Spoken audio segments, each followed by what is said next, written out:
اعوذ باللہ من الشیطان الرجیم بسم اللہ الرحمن الرحیم۔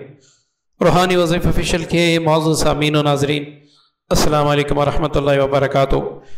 جیسے کہ آپ اسکرین پر دیکھ رہے ہیں، سب سے پہلے میری آپ سے گزارش ہے، میری ویڈیو صرف وہ افراد دیکھیں جن کو اللہ اور اس کے رسول صلی اللہ علیہ وسلم کی باتوں سے تکلیف نہ ہو، جن میں خارش ہو، جو اللہ اور اللہ کی حبیب کی باتوں سے تنگ ہوتے ہیں، وہ میری ویڈیو نہ دیکھیں۔ میں ان کے لیے نہیں بناتا، یہ میرا جتنے بھی میں نے اعمال پوسٹ کیے ہیں، یہ صرف ان لوگوں کے لیے جن کو واقعی حقیقتاً میں کوئی مسئلہ ہے، یا جن کو وظائف کی ضرورت ہے، یا جن کو رہنمائی کی ضرورت ہے۔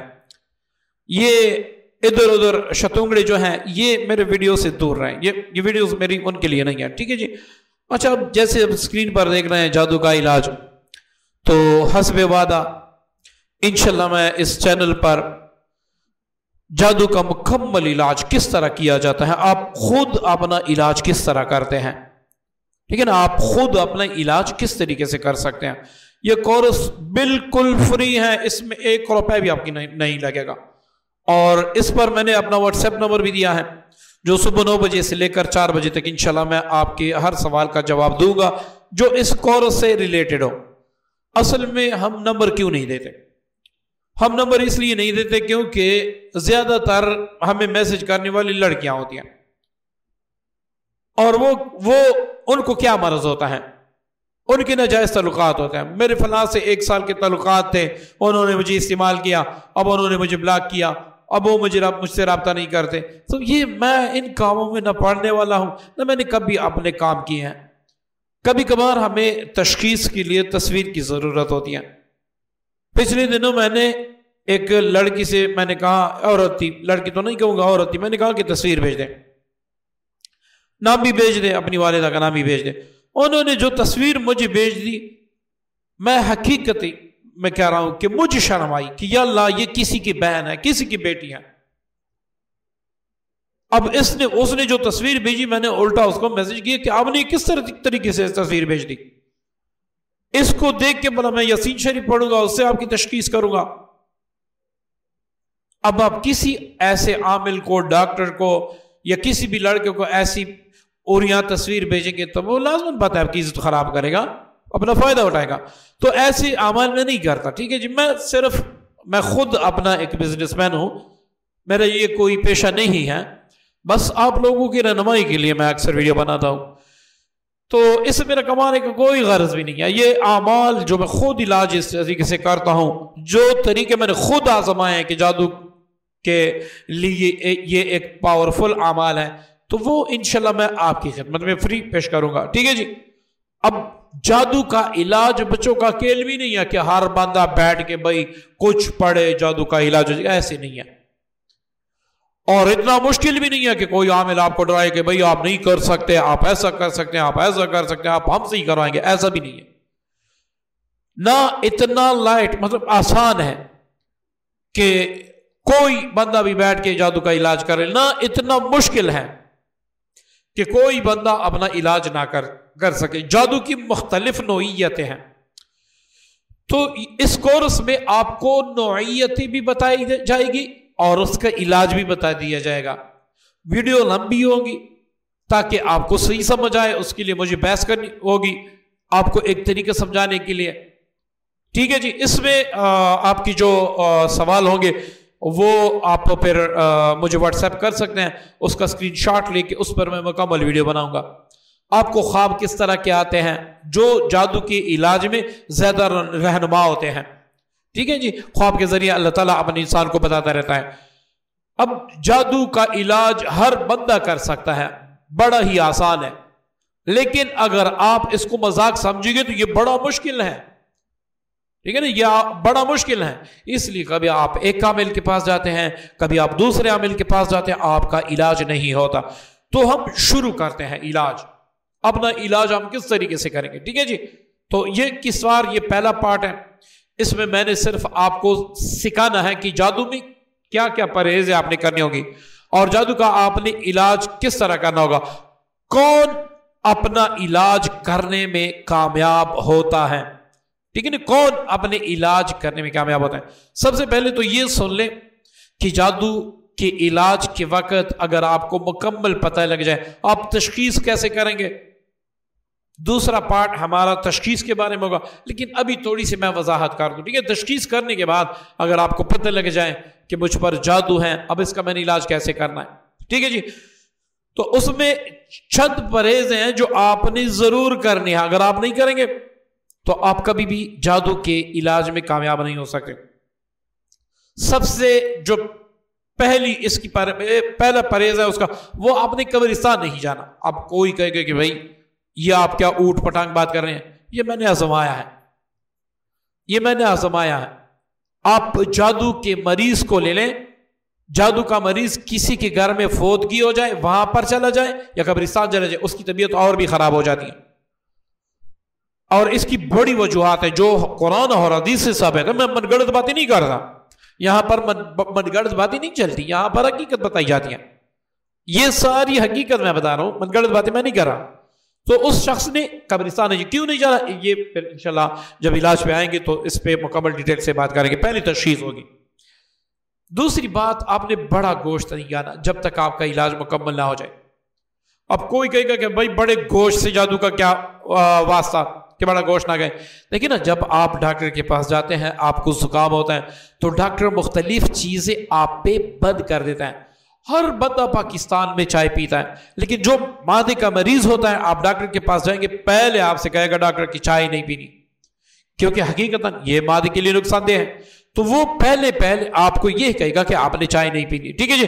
اب شوگر کا مریض ہے، وہ کہتا ہے کہ بھئی رسول اللہ صلی اللہ علیہ وسلم نے فرمایا شہد میں شفا ہے، آپ کون ہوتے ہیں کہ مجھے نقصان ہوگا؟ تو جب آپ کو شوگر ہے، آپ شہد کھائیں گے تو آپ کو مزید نقصان ہوگا، آپ کے گردے فیل ہو جائیں گے، سارا کچھ آپ کا برباد ہو جائے گا۔ اس کے باوجود کہ اس کے بارے میں حبیب علیہ السلام کی حدیث مبارکہ بھی ہیں، حدیث کے کچھ تناظر ہوتے ہیں، حدیث کی کچھ تشریح ہوتی ہیں، ٹھیک ہے جی؟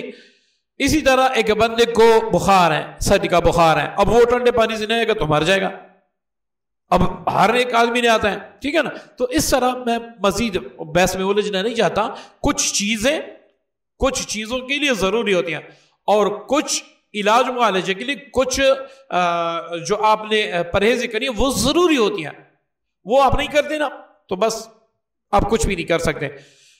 تیسرے نمبر پر آپ میں ہمت ہونا چاہیے۔ ہم لوگوں میں ہمت نہیں ہے، یہ جو مارے پھرتے ہیں نا، کبھی ایک چینل پہ، کبھی دوسرے چینل پہ، کبھی ایک کتاب پہ، کبھی ایک عامل کے پاس، کبھی دوسرے عامل کے پاس، کبھی تیسرے عامل کے پاس۔ مجھے خود رجت ہوئی تھی تقریباً آج سے ایسے سمجھ کے کئی سال پہلے مجھے رجت ہوئی تھی، جب میں اس عملیات کے میدان میں نیا تھا۔ میں نے ایک عامل سے 2 سال علاج کروایا، ایک عامل سے جو بڑے متقی بھی، ایسے سمجھ کے جہاں تک میرا خیال ہے وہ متقی بھی تھے، عالم بھی تھے، علامہ بھی تھے، ان سے میں نے 2 سال علاج کروایا۔ اس سے بھی مجھے افاقہ نہیں ہو رہا تھا، وقتی طور پہ ہو جاتا تھا لیکن وہ نہیں ہوتا تھا، پھر میں نے خود ہمت کی۔ تو اس طرح جب آپ ایک چیز کو کرتے ہیں اس کو مستقل مزاجی سے کریں گے، اور جو آپ نے وظیفہ پڑھا، کل آپ نے کمنٹس میں لکھ دیا کسی کو افاقہ ہوا تو میں بھی کروں گا، اس کا یہ مطلب ہے کہ کسی نے صلاۃ حاجت پڑھی ہے، اس کی دعا اللہ نے قبول کیا تو میں بھی پڑھوں گا۔ اگر اس کی دعا، ایک بندہ ہے وہ 2 رکعت صلاۃ حاجت پڑھے گا، وہ کہے گا کہ نعوذ باللہ یا اللہ مجھے زنا کی ہمت ہے کہ میں فلاں سے زنا کر لوں، اب اس کی دعا تو قبول نہیں ہوگی تو آپ بھی نہیں پڑھیں گے۔ یہ آپ بے وقوف ہیں، بلکہ میں تو جو ہلاک کا باپ آپ کو کہوں گا کہ آپ دوسرے سے پوچھتے ہیں آپ کو اس وظیفے سے فرق ہوا تو میں بھی پڑھوں گا، اس کو نہیں ہوگا، اس کو اللہ تعالیٰ نہیں کریں گے۔ اب ایک شخص آپ کے پاس ہے، وہ کہہ رہے ہیں کہ میں نے خانہ کعبہ میں دعا مانگی قبول نہیں ہوئی، تو آپ خانہ کعبہ نہیں جائیں گے، وہی وہاں دعا ہی قبول نہیں ہوتی۔ انداز اپنے ہوتے ہیں، ٹھیک ہے جی؟ تو اس میں جادو کے علاج میں جو سب سے پہلی، سب سے آخری اور سب سے ضروری شرط ہے وہ ہے مستقل مزاجی۔ کسی بھی وظیفے میں کامیابی کے لیے آپ کو چاہیے مستقل مزاجی۔ مستقل مزاج آپ نہیں ہیں تو آپ کبھی بھی کامیاب نہیں ہو سکتے، ٹھیک ہے جی؟ تو یہ ہمارا پہلا پارٹ تھا جو میں نے آپ کو سمجھا دیا۔ اب انشاءاللہ جو لوگ اپنا علاج خود شروع کریں گے ان کے لیے میں واٹس ایپ کا ایک گروپ بھی بنا دوں گا، تو اس میں ان کو ایڈ کر دیا جائے گا، لیکن اس میں عاملین نہیں، صرف ان لوگوں کو جو خود اپنا علاج خود کرنا چاہتے ہیں۔ میں آپ کو یہ بھی بتاؤں گا کہ کہاں پر کس سٹیج پر جا کے آپ اپنا علاج خود نہیں کر سکتے، آپ کو کسی ڈاکٹر کی ضرورت ہوگی. اور اس کی مثال یہ نہیں کہ میں آپ سے کماؤں گا آپ کسی اور عامل سے علاج کریں، مجھ سے نہ کروائیں. وہ کیوں ضروری ہوگا؟ دیکھیں نا، جب انسان کو زکام ہوتا ہے تو اس کو پتہ ہوتا ہے کہ بھئی میں فلاں ٹیبلٹس کھا لوں گا تو مجھے فائدہ ہوگا. معدے کے لیے میں خود جب مجھے معدے کا مریض مجھے معدے کی تکلیف ہوتی ہے، ابھی بھی میرے سامنے ایک ڈبہ پڑا ہے جس میں میں نے دیسی گولیاں بنا کے رکھی ہیں، میرے سامنے پڑی ہیں جو الرجی کی ہیں. الحمدللہ دما الرجی کے لیے آپ مجھ سے دوا منگوا سکتے ہیں اور مکمل اعتماد سے استعمال کر سکتے ہیں. اس طرح مردانہ طاقت کے لیے آپ مجھ سے بغیر ضرر کے خالص جڑی بوٹیوں سے تیار کی گئی جو مردانہ قوت کے لیے ٹائم کے لیے ہوتے ہیں تو وہ آپ مجھ سے منگوا سکتے ہیں. ٹھیک ہے جی، تو یہ میں خود بھی تیار کرتا ہوں. ٹھیک ہے، آپ منگوا سکتے ہیں. اسی طرح ایک چیز میں خود کر سکتا ہوں. مجھے پتہ ہے کہ میرے اگر معدے میں تکلیف ہے تو میں رزق کھا لوں گا تو اس سے انشاءاللہ اللہ مجھے شفا دے گا. کون دے گا؟ اللہ مجھے شفا دے گا. لیکن اگر میرے اندر یعنی مطلب کوئی مجھے گولی چلا دے، مجھ پر گولی لگ جائے، تو یہ میں خود نہیں کر سکتا، میں کسی ڈاکٹر کے پاس جاؤں گا. تو جادو کے کچھ سٹیج ایسے بھی ہیں جہاں پر آپ خود اپنا علاج جب کریں گے تو آپ کو اور بھی نقصان ہوگا، آپ اور بھی گھاٹے میں پڑ جائیں گے، آپ خود اپنا علاج نہیں کر سکیں گے. وہ کیوں؟ اس میں انشاءاللہ مفصل ہم جو ہے نا بات کریں گے کہ کون سا جادو جس کا علاج انسان خود نہیں کر سکتا. ہمت تو کر لیتے ہیں لیکن یہ ہوتا ہے کہ وقتی طور پر لیکن بچ نہیں پاتا. وہاں پر آپ نے کسی اچھے عامل، پرہیزگار متقی عامل کا سہارا لینا ہے تو انشاءاللہ اللہ تعالیٰ آپ کو جنہیں شفا دے دے گا. اور وہ شفا کب دے گا اس کے لیے بھی میں عمل بتا دوں گا. آپ پہ ایسا جادو ہے، آپ عاملین کے پاس گئے تو سب سے پہلے یہ عمل کر لیں. جب آپ یہ عمل کر لیں گے اس عامل کے پاس اللہ تعالیٰ آپ کو پہنچا دے گا جس کے ہاتھ آپ کا علاج لکھا ہوگا. ٹھیک ہے جی، تو انشاءاللہ اس پہ مفصل بحث کریں گے. آپ جادو کے مریض ہیں یا کوئی ایسا عامل ہے جو جادو کا علاج سیکھنا چاہتے ہیں تو آپ اس پلے لسٹ میں جتنی بھی ویڈیو ہیں بڑی غور سے دیکھیں. ٹھیک ہے نا. اور جو لوگ کمنٹس میں بکواس کرتے ہیں ان کو میں بلاک کر دیتا ہوں، چینل سے ریموو کر دیتا ہوں. مجھے ضرورت نہیں ہے، مجھے ایڈسنس بھی پیسے نہ دے، مجھے آپ بھی پیسے نہ دے. میں نے خدمت کرنی ہے، میں نے پیسے نہیں کمانے، خدمت کرنی ہے. خدمت میں نے فری میں بھی کرنی ہے. آپ مجھ سے کروائیں گے تو میں پیسے دھڑلے کے چوٹ پہ لوں گا، میں پیسے لوں گا. آپ مجھ سے کروائیں گے میں آپ کو ٹائم دیتا ہوں، اس ٹائم کے میں پیسے لوں گا. لیکن اگر آپ خود کریں گے تو انشاءاللہ طریقے میں بتاؤں گا، آپ کریں. انشاءاللہ جب تک آپ زندہ ہیں آپ کے دل سے میرے لیے دعا نکلے گی. ٹھیک ہے جی، یہیں تک کافی ہے. اگلی جو ہماری ویڈیو کی تشخیص پر ہوگی، مختلف بحث پر ہوگی. ٹھیک ہے نا، اس میں آپ کے سوالات بھی آ جائیں گے تو انشاءاللہ آپ کے سوالات پہ بھی مکمل ویڈیو بنا دی جائے گی. ٹھیک ہے جی، السلام علیکم ورحمۃ اللہ وبرکاتہ.